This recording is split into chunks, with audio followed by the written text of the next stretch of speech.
Welcome back, Arcadians. Alex here with another video. I've got a huge list of games here that you guys have recommended we should have in the museum from my last video. So in my last video I asked you what would you like to see in the museum, and the response was incredible. so many games, but I'm happy to report that most of these games I absolutely love. I really do. There were some absolute classics in this list. Tron, love to get a Tron. With Star Wars, we've already got a Star Wars. Pole Position would be a good racer, although I think Outrun is the game that most of you said we should have in the museum. I mean, without a doubt, it got the most votes. Punch Out. Karate Champ's a good one. Galaxian, Phoenix, Gorf, which I recommended. Classic Gorf, I love Gorf. Dave Nutting game as well. Is it? Yeah, it is a Dave Nutting game by Jamie Fenton. Gyrus, Contra, 1942, Commando. I've already got Commando, so a lot of these games we have in a Jammer Cab set up for you to play, because a lot of them we didn't get dedicated in this country. They'd be really hard to find. 720, beautiful cabinet. I'm not so sure about the game, but that is a good cabinet. Defender, we've got a Defender now. You'll see in this video, we've been picking up some absolute gem of games. Tempest, we've got Street Fighter.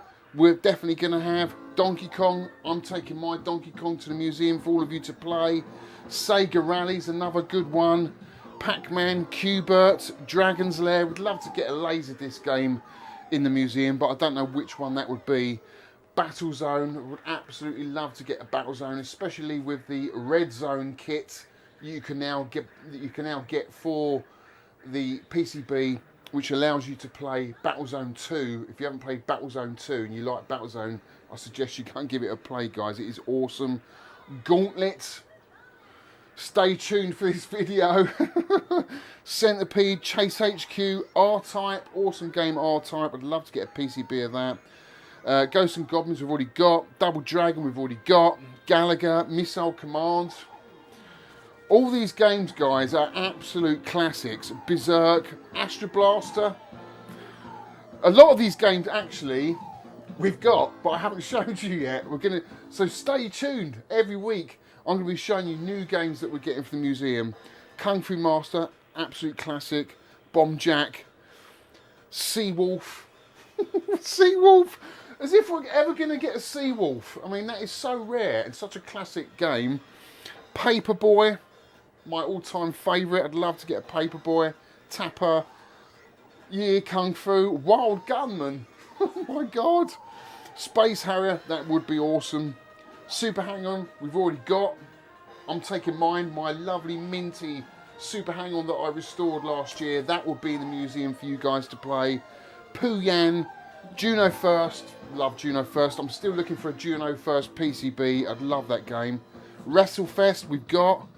And so the list goes on, guys. I mean, it's just an incredible list, but at least I know that a lot of those games that you want to see in the museum are the games that I absolutely love. And I know Richard and Neil love those games as well. So we are definitely on the same song sheets, on the same page, as it were, for a lot of these games. So thank you so much for that response. It was unbelievable. Really enjoyed reading the comments and replying to all of them, as I always do. So guys, for this video, I'm going to give you a short update. It's a short video this week because I've been extremely busy at the museum. Last weekend, I helped Neil out in the cave, and he had a Patreon day, so a lot of his patrons come to the cave, and then I showed them down into the museum and we had a few games set up, so they were able to play a few games, and I gave a little tour of all the work that's been going on in there. So that's in this video. There's bits of me working in the video. There's clips of new games arriving in this video. We had a huge delivery of cabs from Martin, the delivery man. Thank you, Martin. And we've had a couple of really special games, 2 incredible games that a good friend of the community, Adrian Purser, has kindly loaned the museum, and also he sold me a game that I've been after, and I think it's just the perfect game for the museum. See, I'm looking for games that have, you know, a pioneering, that have done something different, that set the standard back in the day, and we've already got 2 of those, which is absolutely incredible. So this is the channel update for the museum, the build update. Check this out, guys. I'll see you at the end of the video. So this is where you'll be welcomed into the museum. You worn out the M4 yet? Between, Sorry? Have you worn out the M4 yet? Yeah, in London. Oh yeah.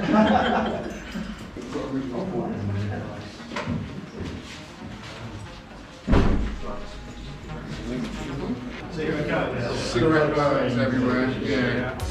Are you going to have all the volumes turned up to deafening level? Oh, definitely. Coming out the arse in your ears ringing. That's it.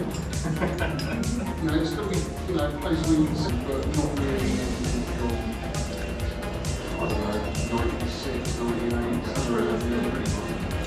yeah. So you won't see any dance machines in here.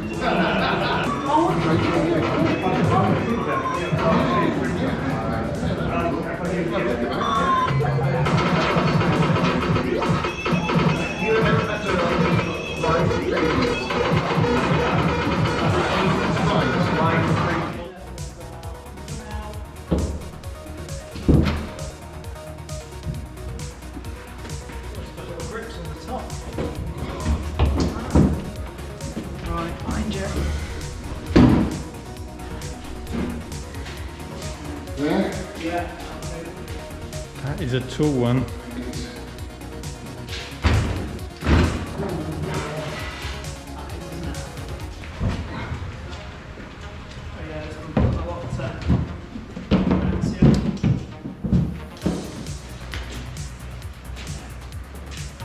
All right then.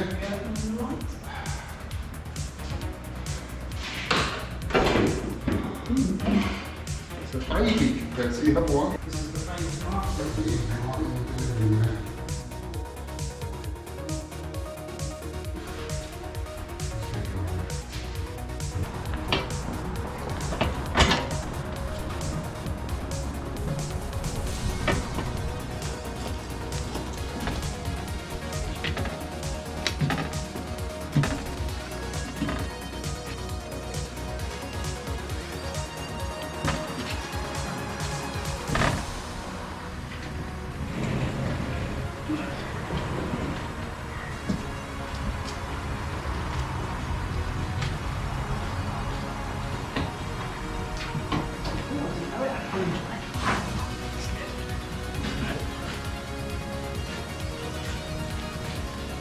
Kids buying these games.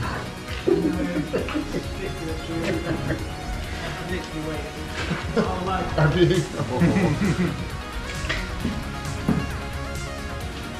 Saying I want to do this for 20 years, it's not true, I want to do it for 35 years. Just down next to Seawolf, yeah? Yeah. You need to spin Seawolf around. Could go, couldn't you?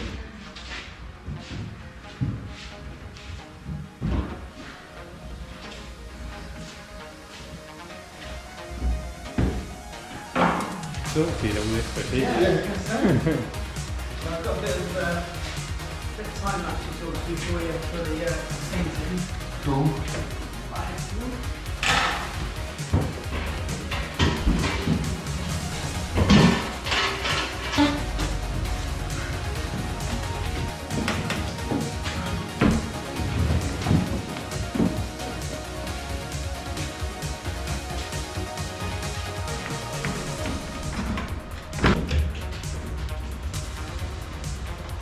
Brilliant. Thank you, Martin.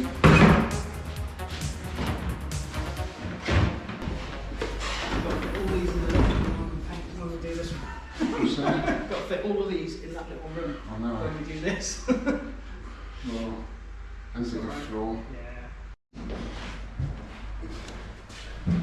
This is awesome.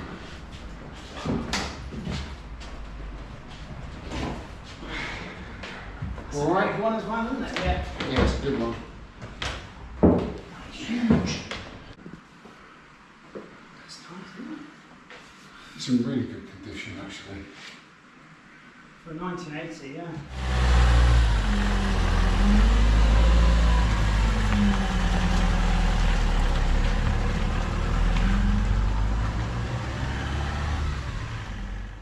Well, let's take you through the entrance. I'm so excited to show you this, guys, because lots been going on since you last saw me. This is the main entrance room, my studio room, the archive room where we're going to be archiving all the PCBs, marquees, manuals, everything to do with all those games. And I'm hoping when you come in here, we'll have some manuals in here of games that you may have at home that you can flick through, and some artwork and stuff like that. That would be great to have on this wall. This wall here, Richard started painting and he started building a false wall. So this is going to have wood paneling across here. So we can create some sort of storage space for control panels, joysticks, buttons, that kind of stuff.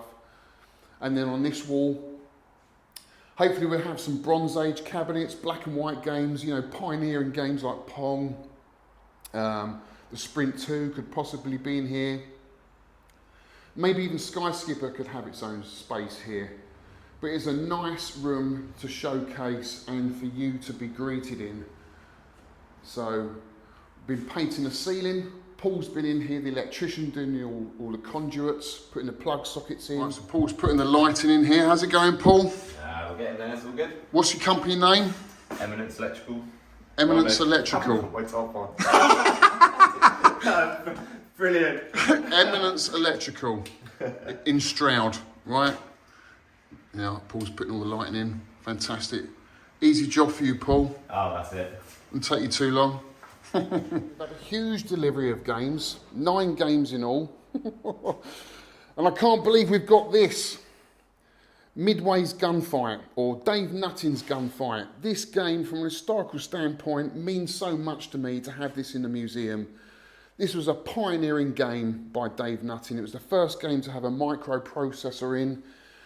It was the first game, really, that it had violence in. You know, one-on-one violence against your opponent. And it's taken from Sega's electrical mechanical game Gunfight, which came out, I don't know, I think in the 60s. So they take a lot of ideas from the electrical mechanical games and implemented them into video games. So loads of history with this game, loads of history. Had to have this in the museum. I just cannot believe that I've got it in here for you to see. And we're going to go in a lot more detail in all these games once they're in positioned and once they're all plugged in. They're all covered up at the moment, obviously. We've got we've got a Gauntlet 2, an Atari Gauntlet 2, fantastic game by Ed Logg. For me, back in the day, I remember playing this on the Isle of Wight because I was really into Dungeons and Dragons, and to play a game that had that kind of Dungeons and Dragons theme, us kids loved it. We absolutely loved it. I know there was an 8-bit game that came out before this, which was Dandy, which I think that's where Ed Logg got the idea from. But to play this in the arcade, to see this for the first time was incredible. Look at the side art on that. And I've got to say a huge thank you to Adrian Purser for loaning us this cabinet. Because I never thought I'd see a Gauntlet 2 in here. Look at the control panel, absolutely beautiful. Fantastic game. Thank you so much, Adrian. And not only has he loaned us Gauntlet 2, he's loaned us a Seawolf, a Midway Seawolf, which I haven't seen for 40 years, guys. I remember playing this as a kid. It's got a little pedal stool at the bottom that you pull out and the kids could see through the periscope. Unbelievable game. I couldn't believe this when this came. So, Adrian, thank you for loaning us Seawolf as well. Another Dave Nutting game. Incredible game. Based on Sega's or Namco's. You could say Namco did an electrical mechanical game called Periscope. And then I think it could have been licensed to Sega. Sega brought out their own version of Periscope. Then I think Midway just took that idea and made it into a video game. Even though it's got an analog sound, there's a bit of a strange one there. It's got the same hardware as Gunfight and Space Invaders, but it's got an analog soundboard, which very strange. And it's got this press to clear high score. Why would you want to do that? If you just put your high score up, you want to keep it up there, right? But guys, I cannot believe I've got that in here. Absolutely incredible. They're all covered up at the moment, obviously, to protect them. We've got the Star Wars. We've got a Euro Robotron, absolute classic. We've had a Missile Command delivered. One of Tony Temple's favourite games, obviously world champion at Missile Command. Hopefully Tony can come in and do us a talk. We've got a little MIDI Operation Wolf, if you can call it a MIDI, it's still quite big. Classic Taito shooting game. And we've got my favourite in here, Williams Defender. Got to have a Defender. And Adrian kindly gave us this cabinet as well. It's empty, but maybe we can use it as a project or do something with that later on. Quite a nice shape actually. And then we've had a delivery of Jammer cabs. Nice lineup of Jammer cabs. We've got the Video Master with a 4-button MVS layout, Neo Geo layout, which would be good for MVS games. We've got a 6-button horizontal here, a vertical, another vertical, and another horizontal. So we've got our Jammer games covered, which is great. And then of course we've got the games over in the barn, the Sprint 2, the Space Invaders, the Tempest, and I'm picking up more games this week.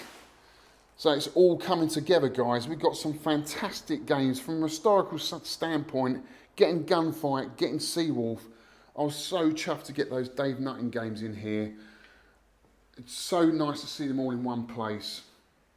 That's it, guys. Oh, one more thing. I've got to show you this because I had to do this on the other side of the wall. There is a waste pipe up here which I had to move because it was in this room and it just looked really ugly.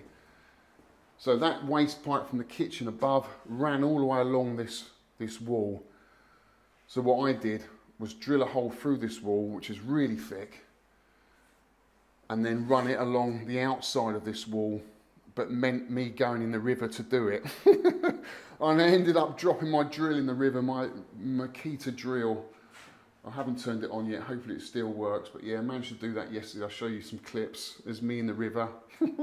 Neil's always got his GoPro on. Never a dull moment when Neil's around. Go on, I'm going to get my £250 from You've Been Framed.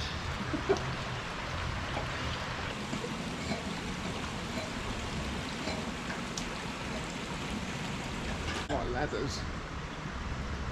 Everyone knows I don't like ladders.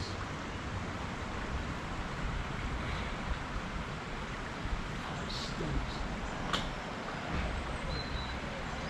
A bit rosy.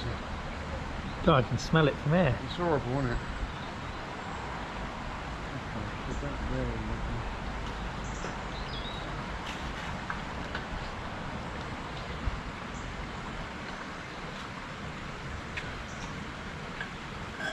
Things we do for games. We got the ladder out the way. I was absolutely dreading going up that ladder. That's the first time I've been up a ladder in 2 years since I broke my right arm falling off one. So glad to get that out of the way. Job done, guys, job done. But what a selection of games. Unbelievable amount of games. I've got to say a huge thank you to Adrian Purser for loaning that Seawolf. Oh my God, I haven't seen a Seawolf for 42 years, something like that. I think it came out in 1976. It was one of Midway's biggest selling games of that year. In fact, the biggest selling game of that year. I think it sold around 10,000 units, which was quite a lot back then. Unbelievable to have that game. So Adrian, thank you for loaning us that. And you know, it tells a story as that game as well. It tells a story from EM to video games. You know, it's that crossover period. We're still not quite sure where they're going, where video games is going. So it tells a story. It's lovely to have that in the museum, as well as Gunfight. You know, an amazing pioneering game. You know, first game to have a multi-system PCB, first game to have violence, first game to have a microprocessor. So you can see what I'm trying to do already. Just tell a little bit of the story of video games from black and white, the pioneering games, and then we're going to go into the 80s classic era. All those games that you suggested in my last video, I'm going to try and get for the museum because there's some real classics in there. That's what I'm trying to achieve. So, you know, want to educate you a little bit as well as give you some fun as well. So that's my goal. So Adrian, thank you so much for loaning us that cab, as well as Gauntlet 2, another classic 80s game. To have that in the museum is brilliant. Love that game. And all the others we got. What did we get? Operation Wolf, Missile Command, all those Jammer cabs. You know, you can see it's coming together, guys. And I've got more pickups to come. And next week I'm doing a game room tour. I'm going to a meet, and I'm picking up a couple of games. So look out for the next video. That's all happening, as well as what's going on at the museum as well, because I've got to be there. Yeah, so it was just amazing. Also, I want to say a huge thank you to all of Neil's cave dwellers, all his patrons that came down on Saturday and gave us so much support for the museum. It was incredible. It was great having you in that space, because I got a feel for the atmosphere of what it was like with 30 odd people in that room. It was great. It really was. Hearing the machines on, seeing you playing them, and all of you giving us all the support. It's much appreciated. We had a great day. It really was a great day. Thank you so much. And guys, if you haven't checked out Neil's channel, go over and subscribe to Neil's channel, because, and you've got to come down. You've got to come down to the cave, because it is an incredible day out. The day goes so quickly, you know, because you're chatting to people, you're playing games, you're looking at all these displays, and then, you know, if you come down, I'll give you a little tour of the arcade, just show you how we're getting on with that until we open in October. We plan to open in October, that is the plan, but we'll see how it goes. We're cracking on, we're on target, so it should be good. So that's it. Got to say thank you to Martin as well for delivering all those machines safely, and Richard for supplying all my music over the years, over the last 9 years. Link in the video below if you want to go and buy the music that's played in all my videos. Thanks for that, Rich. That's it for this week, guys. Look out for the next video, and I'll see you on the next one.